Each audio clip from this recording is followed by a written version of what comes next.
Okay. Hello, good evening, everybody. Uh, I do see some more people joining. We will start right now, and then as people join, we can catch up as well. Um, Thank you for joining us today this evening for the second webinar of the mentoring for TPD course. I would just like to give 2-3 clarifications, the technical ones, and also encourage everybody to attempt the assignments. As I see, the numbers are quite not yet there. So if you've not attempted yet, kindly attempt. I do see until unit 2, a lot of people have attempted, but unit 3 and 4 kindly get there because we are ending the course as being, the last date is in the next week. So I definitely strongly urge you all to and encourage you all to finish attempting those assignments as well.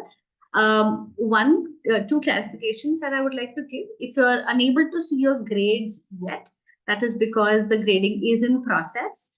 You might maybe post 31st or post the 3rd of April is when you might start looking at the entire progress of the course. Also, if you have not, we have received queries saying the progress that shows 50%, 60% has not gone up. It could also be if enough time is not spent on each of the pages or the videos were not watched or skipped through, some things like that, then it will still not show the progress as well. Just wanted to highlight those things. One of the main concerns that everybody, I received a lot of queries is, for the open response assessment, where one had to submit your response and then assess your peers' responses as well, two of your peers' responses. For unit 1, I think it was smooth. Everybody could do it very smoothly because it was just 2 steps. For unit 2 and 4, where there is open response assessment, there is another step in between that is showing up saying learn to assess peers, where it's just a training sort of a step where you're learning how to assess. The only thing that you have to do is kindly select unsatisfactory, the score. It is asking for a score for a text that is written. It is basically a dummy text that is written just to help you understand as well. Kindly click on unsatisfactory score 1.1 and then just submit it, or it says compare this with the instructor's score. Just click on that, and that will that should be enough to take you to the next step, where 2 of your peers assignments will show up for you to assess, as you did in the unit 1 as well. I have sent this over email as well. If you should have already received it. If at all by any chance you have not, and then you still have issues, please do feel free to write back to me. I know a lot of you wrote back regarding that. Thank you so much, because that we could also notice that that is showing up as well. So all you have to do is just select that one option where it says unsatisfactory. Unit 4, if it's not working, Josephine, maybe if you could select it, try it right now, because we did work on it on the back end yesterday and day before. So try it once more. If it's still not happening, kindly, while you're sending your queries as well, it would be really helpful if you are sending us the screenshots of what you're actually seeing. So that will help us actually to understand what is being seen. So because most of the queries didn't have that, and 1 or 2 which had those screenshots really helped us to see what is occurring, what is being seen by you as learners. So that is something that I will request as well. Josephine, requesting you to try it once more, and then if it's still not working, please take some screenshots and then email it to me so that I can look at it and resolve that as well. I think that's it from my side. I will hand it over to Bindu to take over the session for the day. Bindu, you're on mute. Yeah, sorry. There's one more query, Arpita, if you would like to answer that. Sure. Okay. Is that on the chat box? Yeah, by Anuradha.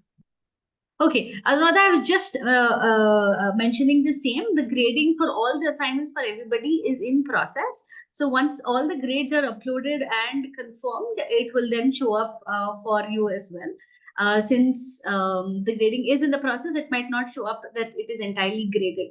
As far as the progress is concerned, I'm just repeating it again. One is definitely if you've completed all the assignments and then spent enough time on each of the page, then it should ideally show that it is nearing completion, except for grading.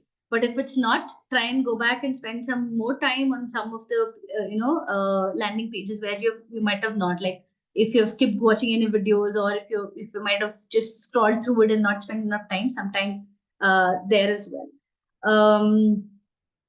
Okay, that is what I would say for the grading. Assuming the time wait for all, is there a specific no, it's not exactly too much of the time aspect, but at least what happens is sometimes if the video or is skipped and stuff like that, it's not played at all, then it might not take into consideration.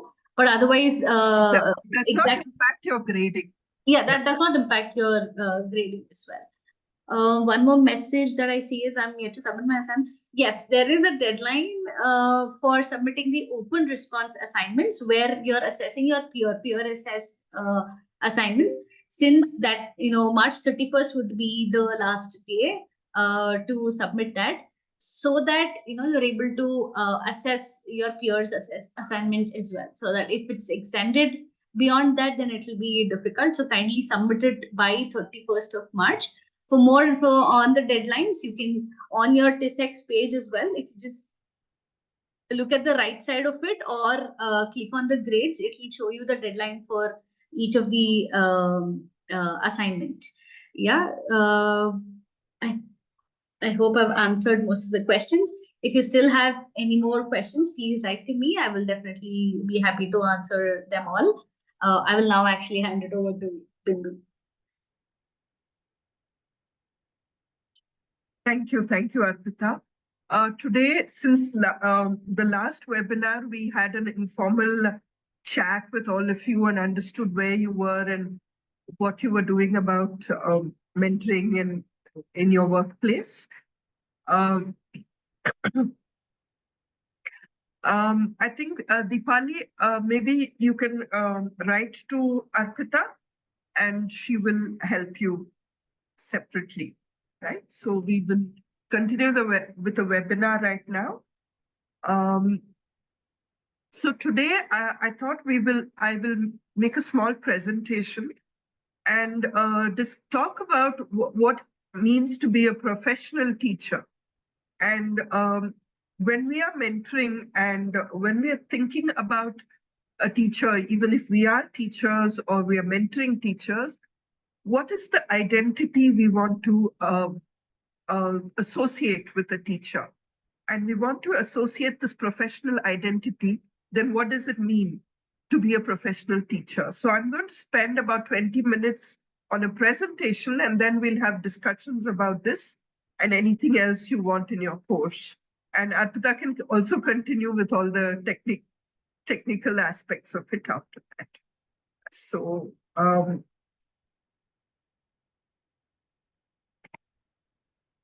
let me share my presentation.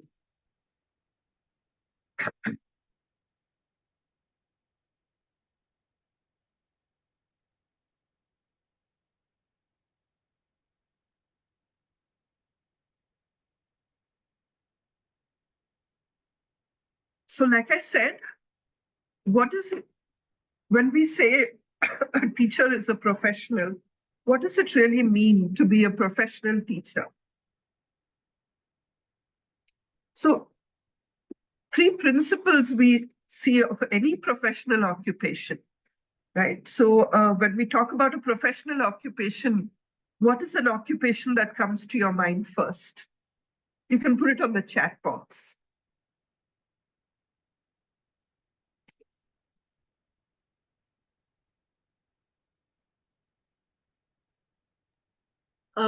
Everyone, we will take the queries maybe at the end again when we are open for questions. If you could answer to those questions on the chat box, that would be great. Or if you want to unmute yourself and also answer, then that would be great as well.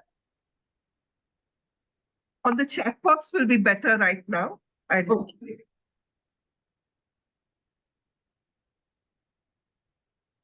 Okay, so I'm thinking, which occupation do you think of when you think of a professional? Bindu, maybe repeat the question. That's a request as well. Like somebody is asked to repeat the question. Yeah, can you hear me? Yeah, we can hear you. Uh, Perfect. so I was saying, which occupation comes to your mind when you think of a professional? A doctor and an engineer, typically a lawyer. Those are the first three which we typically hear of, right? So yeah, so let's look at the three principles we define of any professional occupation. One is knowledge is the basis for permission to practice and for decisions that are made with respect to the unique needs of clients. So when we look at these, we say knowledge is the basis for permission to practice. So what does that mean? What does that mean? And decisions that are made with respect to the needs, unique needs of the clients. As doctors have to have license to practice. So that license says that you know what you're doing. If you're Exactly. And taking. when we say knowledge, so how do they get that license? So after finishing their course, that's the minimum requirement, and that Correct. one So got yeah, license. so it's a formal degree, right?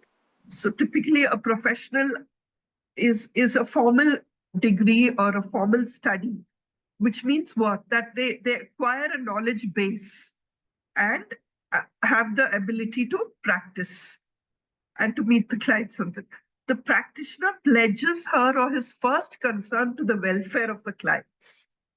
So in any professional occupation, the welfare of the client is first and foremost.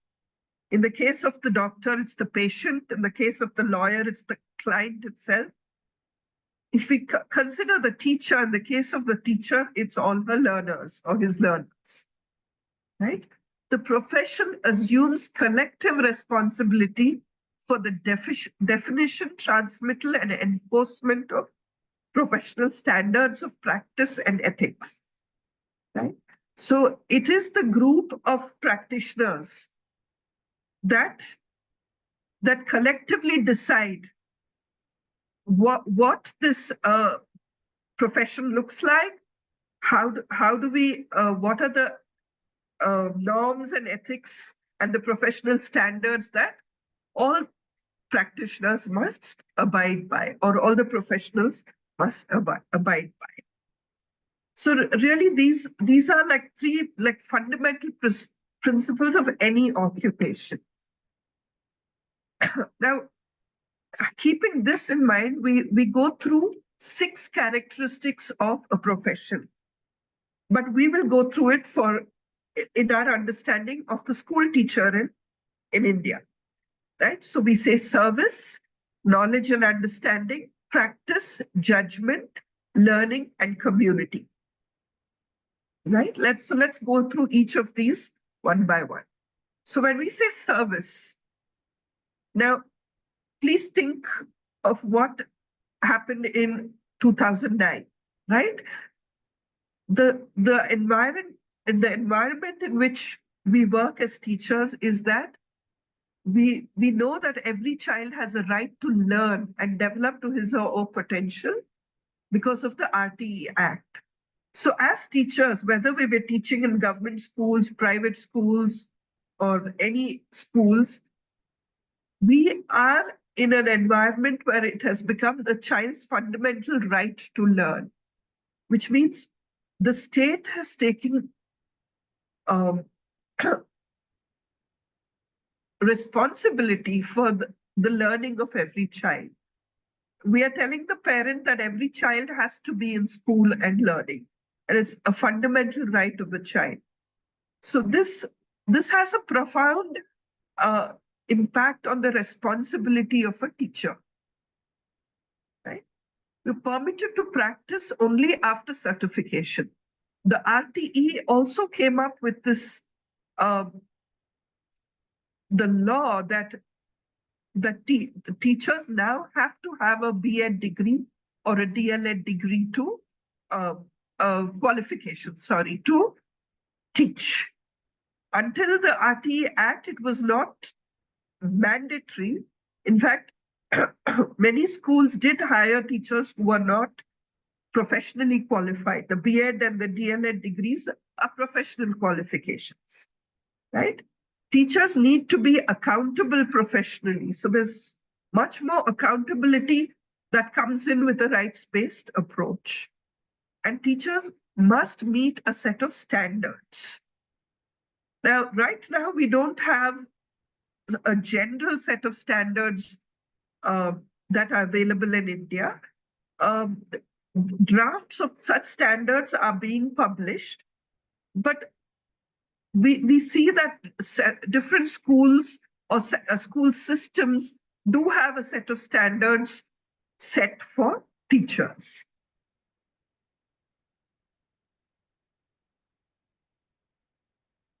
Now, knowledge and understanding. Now, why do we need this knowledge base? I think if you go through Unit 3, we talk about this, right? It is not enough to only know your content knowledge, which is the school subject, which is why we say that we need a professional degree to be able to qualify to be a teacher at any level, be it elementary level or as you go higher, the middle, secondary, and senior secondary. I think nobody questioned this professional degree in the higher classes, but it was quite a lot in question for the elementary and the pre-primary classes, because it was thought that content knowledge is enough to teach a school subject at a elementary level. But we find that more and more research is telling us that teachers' knowledge is very specialized knowledge, and teachers need to learn this knowledge, just like doctors need to do an MBBS degree. Teachers need to do this B.Ed or D.Ed degree to be able to acquire such knowledge before they are ready to teach. So if you see here, your regular degree will only get you your content knowledge, which is your school subject. Whereas teachers need general pedagogical knowledge, which is broad principles of classroom management and organization, which includes now, because education is a right, it includes the not only a classroom management of principles and organization, but also how to make your classrooms inclusive. Because we are saying it's a right of every child to receive quality education. You need curriculum knowledge. You need to know how subjects like whatever it is, science, social science, mathematics, language, how do you organize the content knowledge for teaching and learning, right? So there is some amount of thinking that goes through the textbooks. What topics come first? What do we teach in the first standard versus the fifth standard versus the eighth standard, right? So, and so that's the curriculum knowledge. How do we translate what is important in a subject domain for school children? And what are the important facts or the key topics that need to be taught to school children? You will hear in the papers a lot of debate about reducing the syllabus, increasing the syllabus, adding to the syllabus. As teachers, actually, we need to have an idea. And as professional teachers, we should be the ones actually deciding this, right? What to teach, and how to organize this teaching. Then we have a specialized knowledge called pedagogical content knowledge. And this is really what we call the professional understanding that we get. It's at the core. And what is this pedagogical content knowledge? It is combining pedagogy and content. So what we're saying is to teach every topic in a school subject, be it numeracy, literacy, or a special topic in social science, say democracy, or force and motion in science, or the ecosystem in biology, or atomic structure in chemistry, or geometric reasoning or algebra in mathematics. This pedagogic content knowledge is really combining content and pedagogy. And this was conceptualized by an educator in the US called Lee Shulman and has become very popular. And we have a lot of research-based understanding of how children learn specific topics, how teachers can represent specific topics in different subjects. You know, what are the ways children acquire understanding of language? How do they pick up? Is grammar good? Is phonetics good? Is uh, what is reading with understanding? What does it mean? These are all forms of pedagogical content knowledge. Or what kinds of mistakes do children make commonly when they encounter fractions, or they're trying to deal with ratios and proportion, or they're understanding science processes and science. So this pedagogical content knowledge is a very important aspect that is taught and learned in the B.Ed and D.Ed curriculum. That should be taught and learned in the B.Ed, because it's very specialized knowledge that is learned by teachers. And this is not something that is taught in a BSc degree or a BA degree.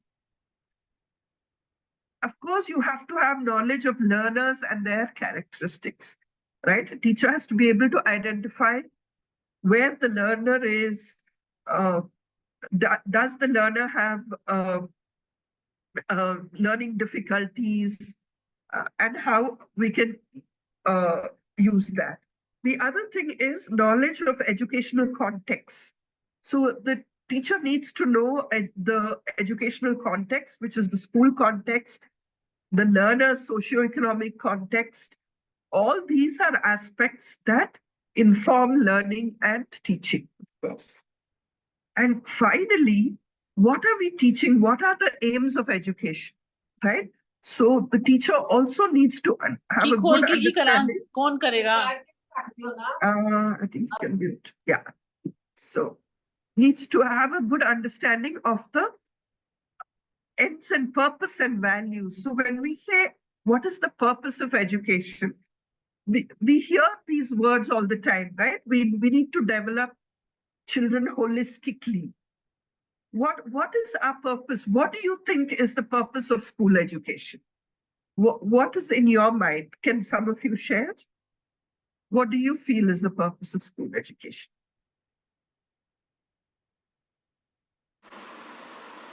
Ma'am, in my opinion, the schools should be making them ready to learn and work with each other, learn on their own Okay. later on, and working in an environment where they can work happily with each other. That's what I think, in professional, Yes. social context, not only about earning more money, it's about coexisting with the people who are around them and doing it happily as well. Okay. So I see some interesting chat messages. Preparation for global citizenship, a good citizen of democracy. Excellent. These are excellent ends and purposes and values, right? So, and what changes? That's why we talk about holistic development, all-round development, well-being, behavioral development. So unless a teacher has these in her mind, right, only then will her teaching be tailored towards this, right? So if you take, for example, a school education and a coaching class education, right? We all know high school children go to coaching classes. Now, what do you think their ends, purpose, and values are versus a regular school, right? Think about it. And therefore, what pedagogies they will use. Manisha, I'll just stop you there. I don't want to make this into a big discussion. It's too large for us to handle here. But I just want to, I just put it out there because it's an important idea for teachers to know towards what end they are teaching also. It's not just the school subject that they are teaching, right? So this is all about the knowledge and understanding, which is why we say that school teachers, no matter what grade they're teaching, require specialized professional knowledge to be able to teach. Now, what is the practice? The two important things in a professional's practice. One, it is that it is very client-oriented and it is knowledge-based. So when we say client-oriented, who is the client? The client is the learner, and the client is every learner. And that is what is unique about a teacher. If you see a doctor or a lawyer, they're dealing usually with one client or one patient at a time. It is the teacher who has a classroom full of clients, right? And though she's teaching to the classroom, or he is teaching to the classroom, he has to be, she has to be available, or client-oriented means oriented towards every child in the classroom. And therefore, we know that each classroom is different. Learners in a classroom come from diverse backgrounds, and teachers must be able to create inclusive classrooms to address the needs of individual learners. This itself is a very complicated aspect of teachers' practice, and that we must be very proud of. I don't think any other occupation is this complicated, right? It's knowledge-based. What does that mean? It means that we already said that the teacher acquires, a professional teacher acquires a knowledge. We talked about it in the knowledge and learning, all the different kinds of curricular knowledge, pedagogical content knowledge, or shortly called PCK, right? So when we say knowledge base, so teachers must be able to adapt to different educational contexts. So if they have this knowledge base, they should be able to apply this knowledge base in different educational contexts. They should be able to teach in any educational, school educational context. And therefore, if they have to be knowledge-based, they have to be reflective practitioners, which means you have to be continuously reflecting on your practice to improve your practice. Applying the theoretical or the research-based knowledge into your practice and adapting it in different educational contexts. Judgment, right? So we know that no matter all the theory that we acquire or the research-based knowledge is usually generalized knowledge that we acquire. But we know that for a teacher's practice is very unique to her classroom, to her school, to her classroom. So we know that effective teaching is not at all routine. We cannot take a script and go into the class and imagine that we will play out the script as we have written it. It will never happen, because on that day, so many things can happen. You have different children, you have different issues that might come up. So questions of practice are not simple, they're not predictable, and they're not standardized. It doesn't mean that you don't plan. Of course you plan. You plan with the knowledge you have, but you should also be able to make judgments and decisions thinking on your feet. And how do you use this, make these decisions?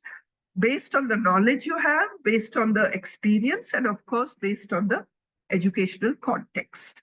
So we say that the teacher's practice is very situated in her context. And it cannot be a script that someone gives to a teacher and says, now go play out the script in a classroom. That can never happen. Finally, learning, right? We all know, we all have been through the COVID-19 pandemic, right? And we realized that we needed so much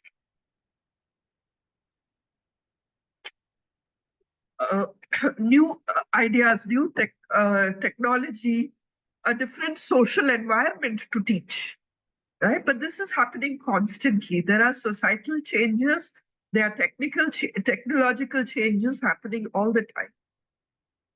Therefore, the teachers must update their knowledge regularly. That's why you hear of continuous professional development, or TPD. We talk about teachers as lifelong learners because the context in which the teacher is teaching constantly changes with changes in society. So therefore, a professional is always practicing, is always participating in continuous professional development.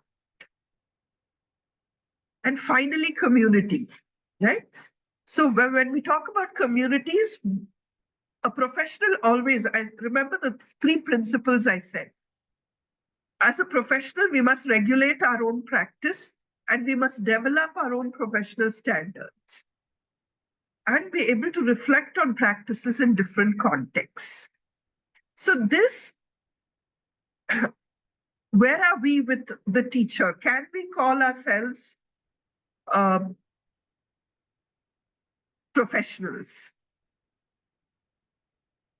Or can we identify ourselves as professionals? Or how does the society see the school teacher? Does the society see the school teacher as a professional? So I want to discuss this a little bit. And I want you all to think about a professional commitment that you will make for yourself, right? Imagine us as professional teachers or educators, whatever our role is. Write down one specific action that you intend to undertake to enhance your professionalism as an educator. This is just for fun.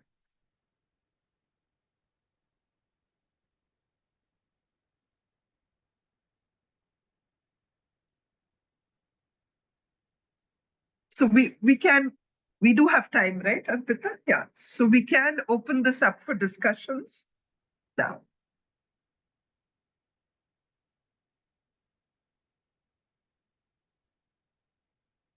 Oh, so Deepthi says she's going to be learning continuously and maintaining a reflective journal. That is interesting. So when I say professional commitment, learning continuously, what kind of action will you take? Will you, obviously you're here in this course, that itself is a commitment to continuous learning. And maintaining a reflective journal, what would you like to maintain in this reflective journal, Deepthi? Can you tell us a little bit more? It's a really good commitment. Yeah.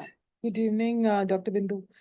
So basically, I'm actually into the role of teacher mentoring, Okay, and I kind of observe a lot of classrooms in my day-to-day work, and I really never get the time to sit down and reflect on what I observe, to collate all that so that it reflects in the trainings that the teachers go through, or the even the mentoring, the support they need, because a school day is like that. You just go along with the motion. So that's right, something I just want to start the process. So we do take notes, but they may not be reflective all the times. So I just right. want to shift. To really reflecting on how we are kind of doing that process at our school. Great. Yeah. Yeah. So reflective practice is interesting because when we talk about teachers' growth, right? Uh, we usually say the more experience a teacher has, the better teacher she becomes. Actually, we need to rethink that. I can Yeah. be a teacher for 10 years, but if I'm not a reflective teacher, my growth as a teacher may not be that good, Absolutely. because what cements the growth or what makes that growth happen is when we are able to reflect on our practice and look at and actually use theoretical ideas only as tools. Mhm. That's why we learn theory, if at all, right? Is to use them as tools to help us better understand our own practice, really. It's not to directly apply some theoretical idea like that, but it's more to say, okay, research is telling us this about mentoring or about teaching science, and how does it compare with what I'm doing and the issues I'm facing? And when Yeah. you start reflecting more and more on that, that's when you grow as a teacher. So I think Harsha has also said that he's going to strive towards becoming a self-reflective practitioner. That's a very good professional commitment too. Joining a community of teachers is what Manisha says, like doctors and lawyers. Yes. So the doctor and the lawyers are much more what we call a mature profession. They are able to actually set their own norms. Nobody is telling a doctor, right? We have a, what is it? The Indian Medical Association, is it called? Yeah.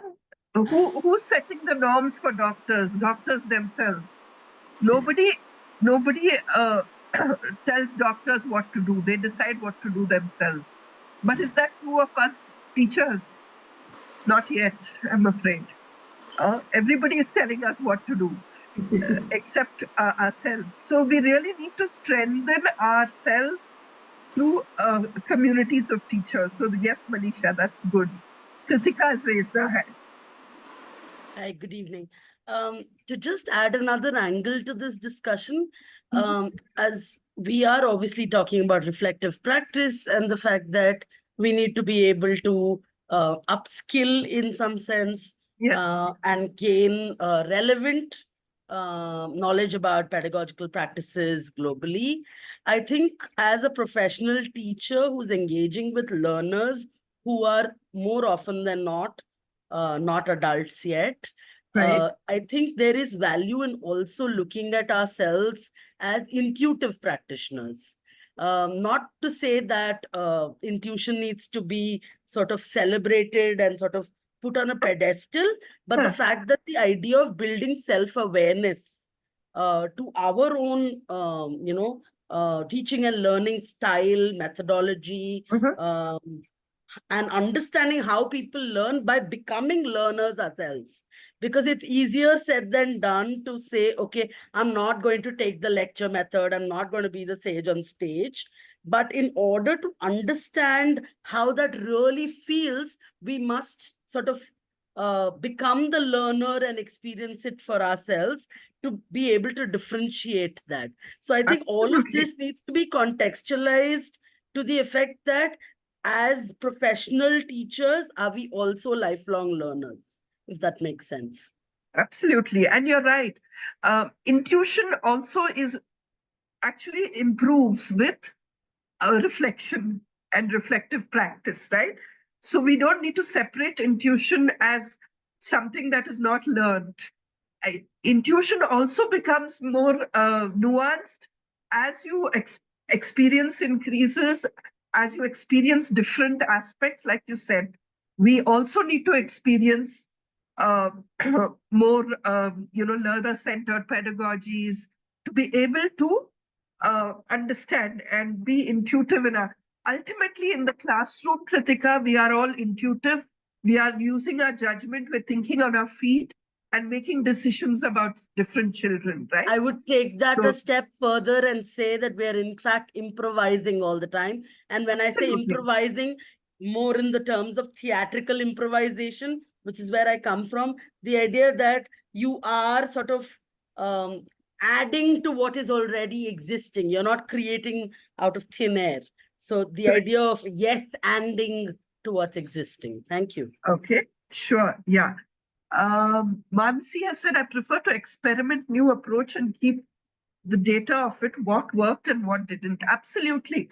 And I think another place when Manisha spoke about joining a community of teachers, actually it's very nice to reflect in a community, right? Especially like Mansi was saying that she prefers to experiment.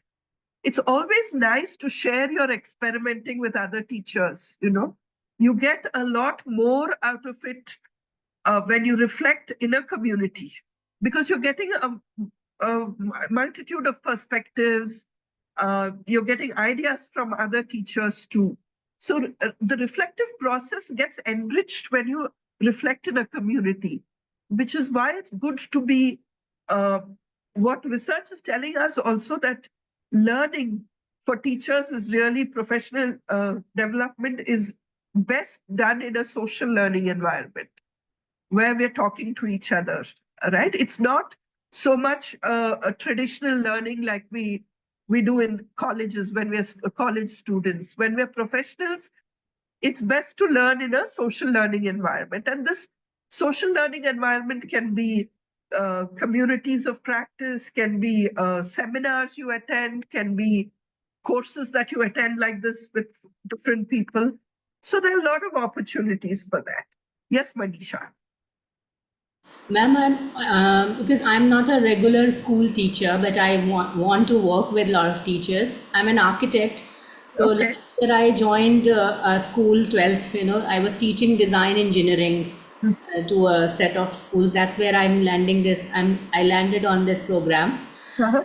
What I saw that there is lack of, uh, proud in the teachers. Right. Okay. Yes, they don't feel that they are specialist, and they are like timid, because I'm having a specialist degree.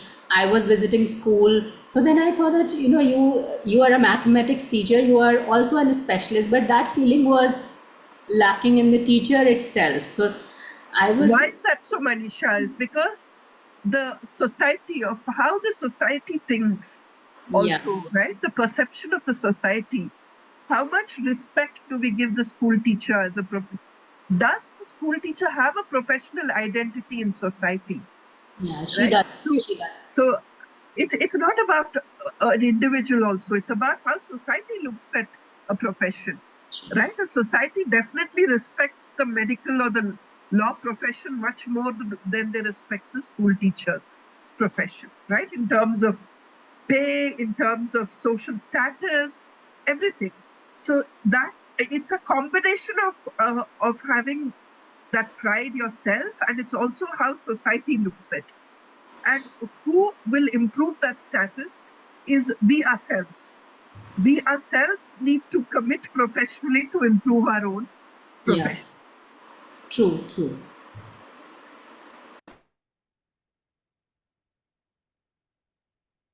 Yeah, you're right, Kritika. Often teaching is perceived as the last resort in a profession. So these are all what the society perceives of a teacher, and we need to change that. And that change will has to occur both ways, from within, from the teachers itself, and from outside, where how we start looking at the teaching profession.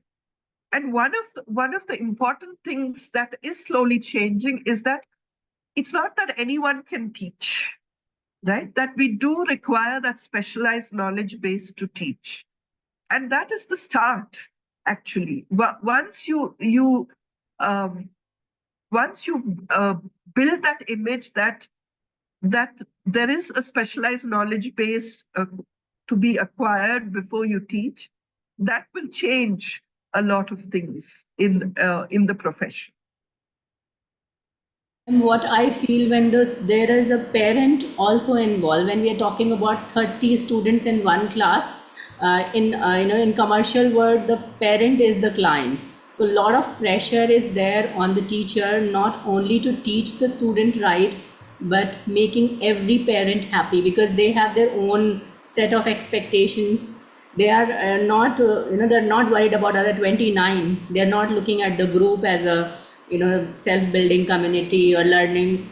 So I see that happening in PTMs, and I see that there is a bigger challenge. When I'm a doctor, I'm dealing with the person who's paying me, but and I have a specific knowledge that, okay, I know more than you, so you better not tell me what to do. But teachers are not in But that. that's changing too, because now every patient goes into Google before they go to a doctor, and they self-diagnose themselves. So if you ask doctors nowadays, the first thing a doctor tells you is, please don't go to Google. They don't have answers to all your ailments, right? So even for a doctor, lots of things are changing in the profession, right? And it's not a simple thing, but definitely the medical profession, the status of it's a much more mature profession, let's call it that. right? And we are not yet there, especially with school teaching. And that's what we need to build our image as a professional. And that was the idea here. So when we are mentoring teachers also, we need to view them as professionals. Yeah. And then how do we mentor them and understand these characteristics and these of a teacher or of a professional teacher, and then how will our mentoring change or impact as a result? That's something I want you all to think about through this. Yeah. So having a TISEX certified, certified teacher will definitely change it for a lot of, like I am a professionally trained person from a renowned institute like this. I'm sure that it will change, the authority on the teaching method from, for the parents at least. They will value. I hope so. So, yes. Yeah.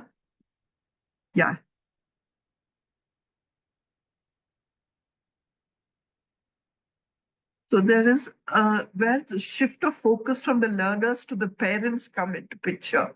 I don't think there's a shift in focus, but I think that's just the nature of the beast, as they say, right? You're dealing with children who are still adolescent or kids. So obviously the parent is there in the picture, and it's that relationship between teacher, parent, school, and child, and it's a complex relationship. Yes.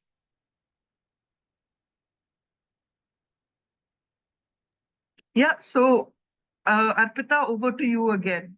If you have any. Right. Anybody else who would like to add any thoughts to what is being discussed? You can definitely add as well. So I just want to also say that a lot of times as a mentor, there is a particular perception that teachers have of you because of the authority that you hold in the organizational structure. And when that happens, it becomes very, very, there's always a challenge of managing that perception and at the same time needing to mentor the teacher. So, it's a dichotomy and I kind of struggle with that often. So that's why I just would love to hear. Yeah. So, Deepali, I think at least in our, school system, we've usually not, historically, we've not had mentors, we've had inspectors, right? And inspectors who kind of, pointed out to everything that was going wrong, right? So it's really an attitudinal shift that we need uh, in this mentor-mentee relationship, from an inspector to a kind of mentor. And that only comes by building a relationship, one. And the second thing is really how you give feedback, right? If so, I spoke to in rural Maharashtra. Actually, I was speaking to a teacher who said that initially this they had Kendra Pramukhs or block resource persons coming into their classrooms, and all this person would do is point what was wrong and kind of put little red marks, say this is not what you're doing, this is not right. But he says when the mentor who was trained came into this classroom, his whole attitude shift was so different. He started giving feedback first on what he was doing right, and then kind of told him, okay, here is one thing maybe you could try differently. And when he came back, followed up and said, did you try something different?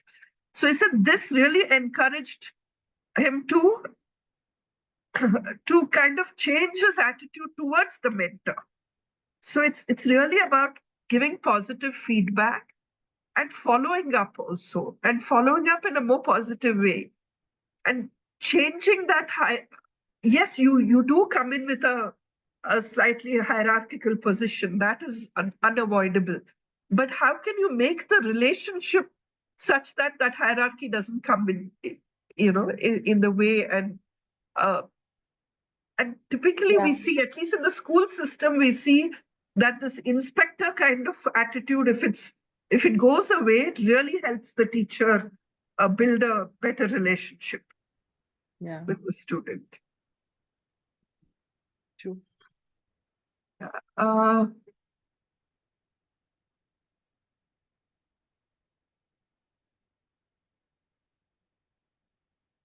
Can do some more comments, yeah, questions. so yes, the general impression is anyone can teach. And we're trying to change that discourse because really it is a huge responsibility. We are in a very rights-based environment.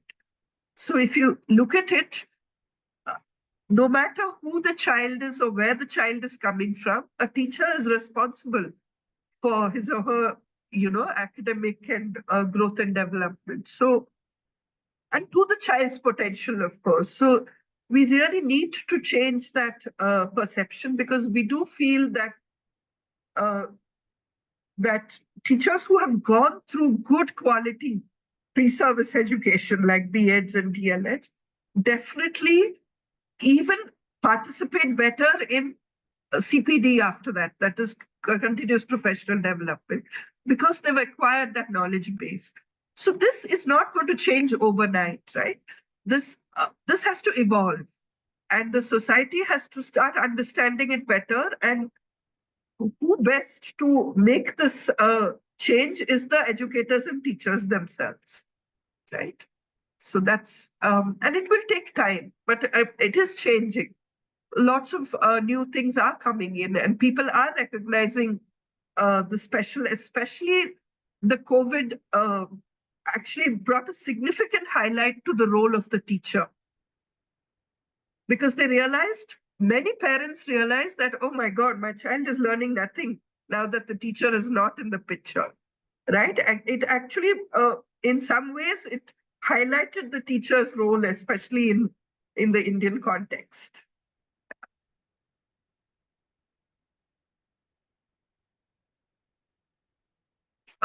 So can you share your perspective on how learning communities can be set up? Okay, that's a long one, but my experience of learning communities is that they have to be managed well, right? They don't develop organically. They have to be managed by a mentor or a mentor teacher, bring in ideas, structure some reflective space for reflection, for some structured reflection, for some structured sharing, and it can also be some fun and open ideas. But it would be good to set these up in the schools itself. And sometimes it's good if you're mentoring, that you don't always do a one-on-one mentoring, that you make it a group. For that also creates a community where you don't have to sort of individually talk to teachers, but talk to teachers in a group, and allow them to share their ideas. That also helps in building a community. And we do have this in Unit 3 when we speak about what makes a good community of practice, right? So, If I might just chime in here, in my school particularly, we have something called a best practice sharing day. yeah, So the idea is not just to, again, we've spoken about hierarchy and it being top down. The idea is what worked in your classroom. Like just last week, we did a best class teacher practices sharing day. So okay, every class teacher brought out what worked for them in their classroom.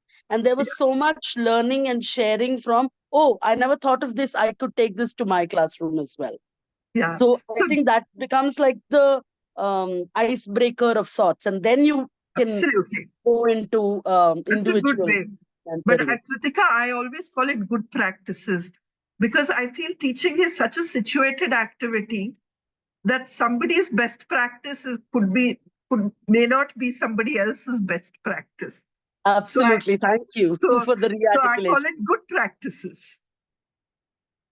Ma'am, So good idea to involve other professionals in these learning communities? Because what I see that when we are talking too much about experiential learning, so when we are creating learning communities from different subjects, obviously, as I read, it's not good idea to have all geography teachers or all mathematics teachers community.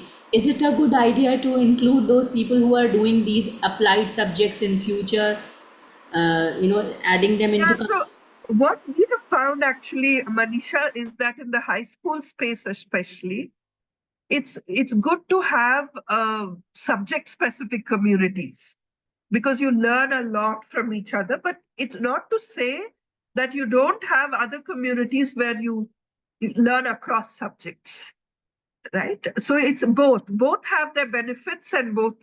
See, what happens in very subject specific communities is it's a very good focus on the subject and subject learning and teaching, where there is much more sharing and in-depth reflection on the subject you're teaching. When it becomes a cross-subject kind of community, it becomes more generalized. So it depends on what you want to get out of this community also. A combination of the two is best, and how right? inviting a doctor in that community of biology teacher, and maybe talking about some specific, will that help? Yes. So in communities, always experts who come from outside bring in fresh perspectives.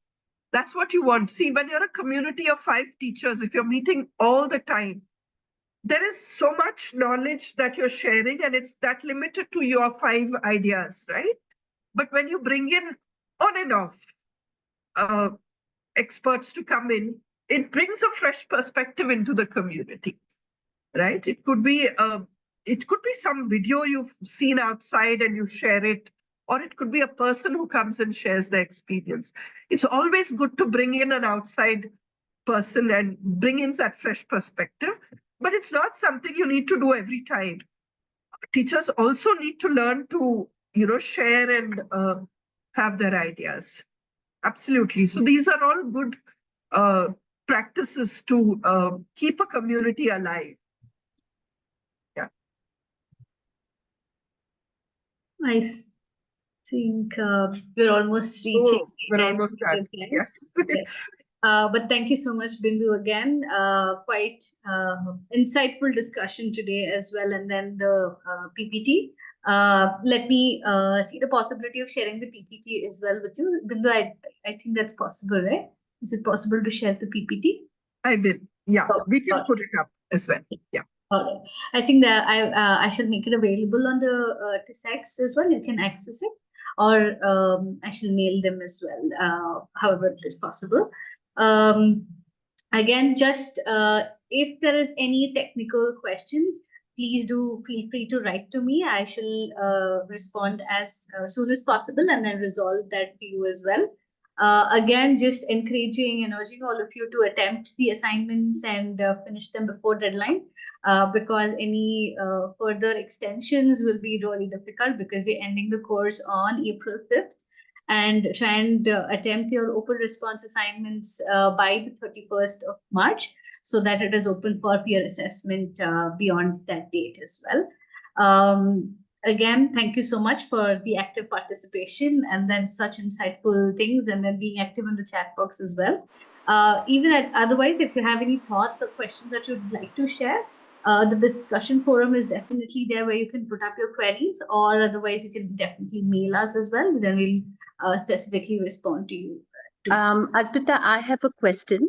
Yes. Some of the links that are given, I can't open them. Is it the same for everybody, or is it, I did realize, you know, because some of them could access it and then responded they're able to access it now. So I was unsure if everybody is unable to access it, or is it just some? We will check on this. And I know I've got emails from you, Yes. and Yes. I've forwarded it to Arpita, and Okay. she checked them. They're also just references, and some of those links might be dead. So we will check on that. Yeah. So Yeah. But again, thank you so much, everybody. Lovely to see all the educators and teachers here, and continue to do learn and keep learning. Yeah. Thank you so much for even taking part in the course as well. We might not be meeting as a group again, but definitely we will, be in touch through TISX somehow. But if you have any queries, definitely do write to us. And then,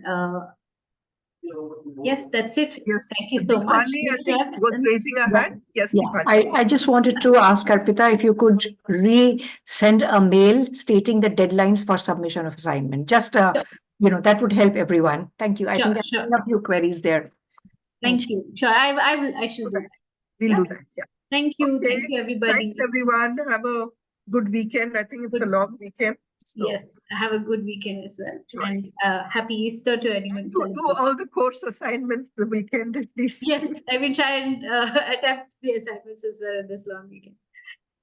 All All right, right. everybody. Thank you. Bye. Thank you so Bye. much. Have a good weekend, everyone. Thank you.